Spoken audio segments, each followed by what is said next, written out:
So hello friends, स्वागत है आप सभी का एक नए वीडियो में। दोस्तों 1 जुलाई से कई सारे बदलाव होने वाले हैं जिसका असर हम लोगों पर पड़ेगा, हम लोगों की जेब पर पड़ेगा। लेकिन आइए आज जानते हैं 25 में इंपॉर्टेंट नई जानकारी जो आपके काम की है। इस वीडियो में आप अंत तक बने रहिएगा।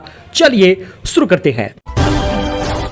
बात कर ले सबसे पहले राशन योजना का। तो दोस्तों आज है 30 जून और अगर आज आप ई-केवाईसी नहीं कराएंगे तो आपके राशन कार्ड को बड़ा खतरा है। यानी आने वाले जुलाई महीने से आपको राशन नहीं मिलेगा, आपको आवास योजना, आपको आयुष्मान योजना का लाभ नहीं मिलेगा। ये जानकारी मैंने आपको कई बार दी है क्योंकि ये महीने का आखिरी तारीख है और गवर्नमेंट की तरफ से 30 जून डेडलाइन जारी किया गया है ई-केवाईसी का। यानी पूरे देश में और साथ ही उत्तर प्रदेश में अगर आप 30 जून तक राशन कार्ड की ई-केवाईसी नहीं कराते, कोई भी राशन कार्ड का जो भी यूनिट है, सदस्य है, अगर वो ई-केवाईसी नहीं कराता तो उसका राशन कार्ड निरस्त कर दिया जाएगा।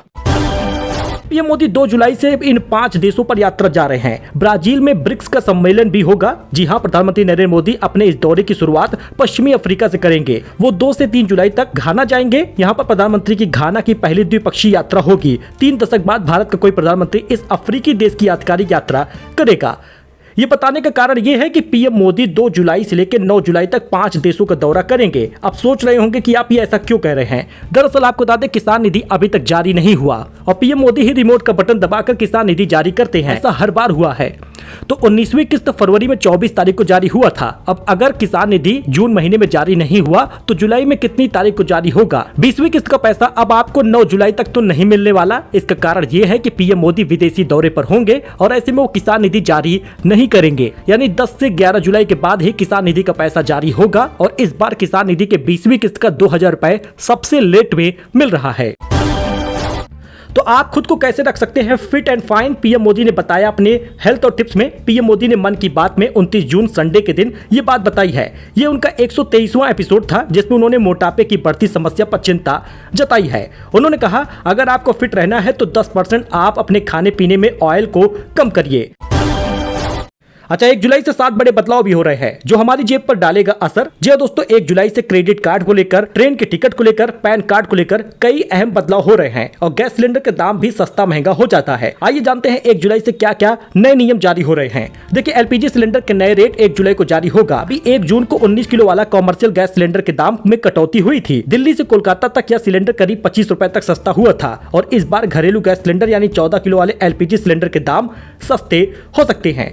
क्योंकि आपको बता दें तो 1 अगस्त 2024 से अभी तक कोई बदलाव घरेलू गैस सिलेंडर पर नहीं हुआ और इस बार जुलाई में शायद ये सस्ता हो जाए। वही बड़ा बदलाव एटीएम शुल्क पर भी हो रहा है। अगर आप एटीएम इस्तेमाल करते हैं तो अब ये और महंगा हो जाएगा। आईसीआईसीआई बैंक के ग्राहक अब महीने में 3 बार से ज्यादा दूसरे बैंक के एटीएम से पैसे निकालेंगे तो हर अतिरिक्त लेन देन पर आपको चार्ज देना होगा। वित्तीय ट्रांजैक्शन यानी कैश निकालने पर 23 रुपए और गैर वित्तीय यानी बैलेंस चेक करने पर 8.5 रुपए लगेगा।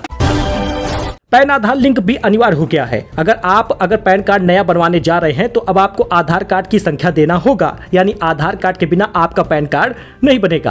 पैन कार्ड बनवाने के लिए आधार कार्ड देना अब अनिवार्य हो गया है। यदि आपके पास पहले से पैन आधार दोनों है तो इसे लिंक कराना जरूरी होगा। जो 31 दिसंबर 2025 इसकी लास्ट डेट है, उसके बाद जुर्माना देना पड़ेगा। रेलवे ने किराए में बढ़ोतरी कर दी है। जी हाँ, भारतीय रेलवे यात्री किराए में अब बढ़ोतरी की है जो 1 जुलाई से लागू होगा। नॉन एसी स्लीपर सामान्य श्रेणी वाले में 1 पैसा प्रति किलोमीटर और एसी कोच वाले में 2 पैसे प्रति किलोमीटर की बढ़त की गई है। 500 किलोमीटर तक की सेकंड क्लास यात्रा पर कोई बढ़ोतरी नहीं हुआ। 500 से ज्यादा किलोमीटर की सेकंड क्लास यात्रा में 0.5 पैसा प्रति किलोमीटर लगेगा। अच्छा, वहीं पर ट्रेन टिकट बुकिंग में भी ओटीपी अब अनिवार्य कर दिया गया है। आईआरसीटीसी पर अब तत्काल टिकट बुकिंग के लिए मोबाइल पर ओटीपी आएगा। ओटीपी सत्यापित किए बिना बुकिंग पूरी नहीं होगी। एजेंटों पर रोक रहेगी। बुकिंग के पहले 30 मिनट तक एजेंट तत्काल टिकट नहीं खरीद पाएंगे।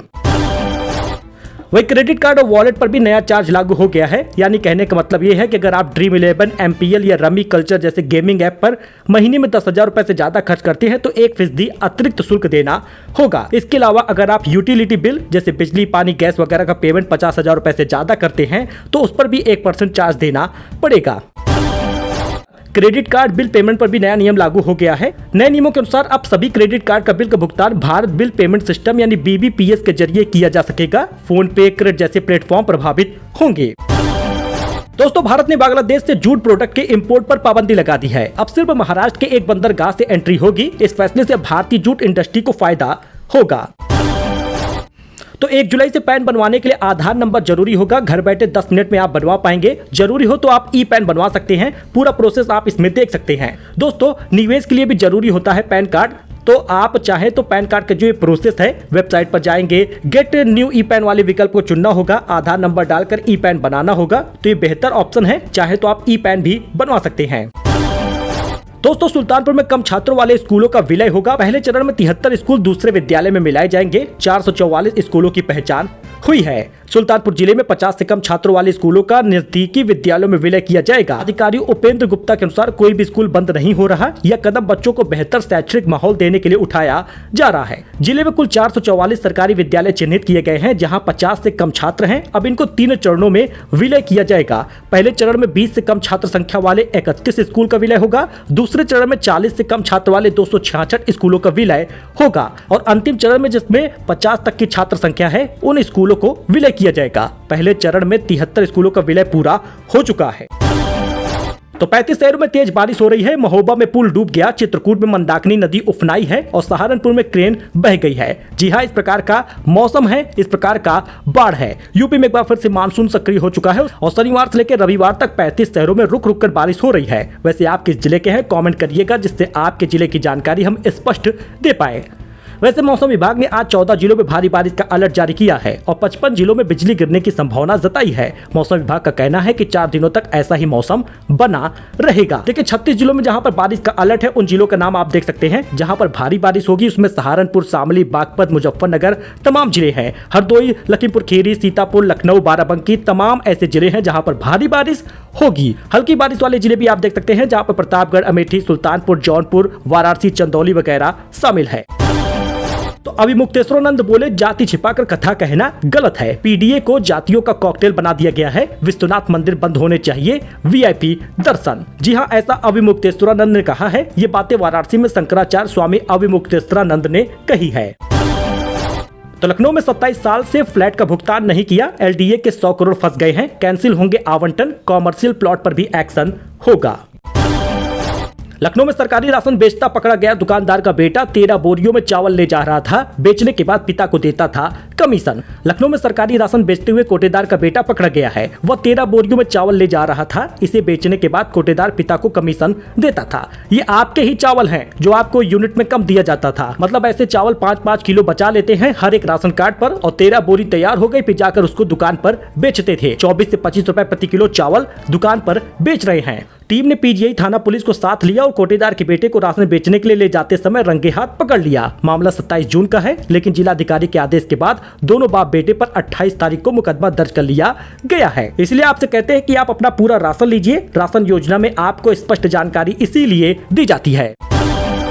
दोस्तों, लखनऊ जेल परिसर में आरोपियों ने रील बनाई है। पीजीआई अस्पताल की दलाली में पकड़े गए थे, अंदर गए थे, अब छूटने पर गेट से निकलते हुए बनाया है वीडियो। तो यूपी का पहला जीरो डंप सिटी बना लखनऊ। रोजाना 2100 मीट्रिक टन कचरे का हो रहा निस्तारण। कूड़े का पहाड़ 2/3 खत्म हो गया है। इसका एक विजुअल भी आप देख सकते हैं। लखनऊ प्रदेश का पहला जीरो डंप सिटी बन गया है। सिवरी कूड़ा निस्तारण प्लांट 3 यूनिट चालू होने से यह लक्ष्य हासिल हुआ है। पुरी में जगन्नाथ रथ यात्रा के बाद भगदड़ हो गई, 3 लोगों की जान गई, 50 लोग घायल हैं। गुंडीचा मंदिर के सामने हादसा हुआ। जगन्नाथ रथ यात्रा के दर्शन कर रहे थे श्रद्धालु। इसका एक विजुअल भी आप देख सकते हैं। तो एशिया कप भारत में होगा, लेकिन पाकिस्तान यहां नहीं खेलेगा। भारत भी चैंपियन ट्रॉफी खेलने पाकिस्तान नहीं गया था। 10 सितंबर से शुरू हो सकता है टूर्नामेंट। एशिया कप होने को लेकर लंबे समय से चल रहा विवाद अब धीरे धीरे कम हो रहा है। क्रिक बस की रिपोर्ट के अनुसार भारत में होने वाला एशिया कप 10 सितंबर से शुरू होगा। स्पष्ट जानकारी नहीं दी। टूर्नामेंट में पाकिस्तान के सभी मैच हाइब्रिड मॉडल पर यानी दूसरे देश में खेले जाएंगे। भारत भी पाकिस्तान नहीं गया था चैंपियन ट्रॉफी खेलने। बाकी एशिया कप का साइकिल 2024 से 2031 का आप देख सकते हैं। उत्तराखंड में भारी बारिश, 4 धाम यात्रा रोकी गई है। यमुनोत्री मार्ग पर बादल फटा, 9 मजदूर लापता हैं। 9 दिन पहले देश भर में पहुंचा है मानसून। इसका एक विजुअल दोस्तों आप देख सकते हैं। देश के ज्यादातर हिस्सों में मानसूनी बारिश जारी है। उत्तराखंड में शनिवार से ही भारी बारिश हो रही है। यहाँ 4 धाम यात्रा के लिए 24 घंटे तक रोक दी गई है। यात्रियों को हरिद्वार, ऋषिकेश, श्रीनगर, रुद्रप्रयाग, सोनप्रयाग और विकास नगर में ही रोकने का आदेश दे दिया गया है। उत्तरकाशी में यमुनोत्री मार्ग पर बादल फटने से निर्माणाधीन होटल में काम करने वाले 8 से 9 मजदूर लापता हो गए। यहाँ बागेश्वर में सरयू नदी के खतरे का निशान पार कर गया है। अलकनंदा और सरस्वती भी खतरे के निशान ऊपर बह रही है। ऐसे में अगर आप यहाँ पर यात्रा के लिए भी जा रहे हो तो सावधानी बरतिएगा। दोस्तों ये कुछ अपडेट था, नई जानकारी थी। वैसे 1 जुलाई को जो नए नियम लागू हुए हैं 15 बड़े बदलाव के साथ, जिसमें आपको फायदा भी मिलेगा, उसकी जानकारी हमने स्पष्ट एक नए वीडियो में बनाकर दे दी है। तो उसको आप जाकर इस चैनल पर जरूर देख लीजिएगा, क्योंकि सारी जानकारी एकदम सही है, परफेक्ट है और आपके फायदे की है। फिलहाल के लिए इतना ही, मिलते हैं एक नई जानकारी के साथ दोस्तों। धन्यवाद।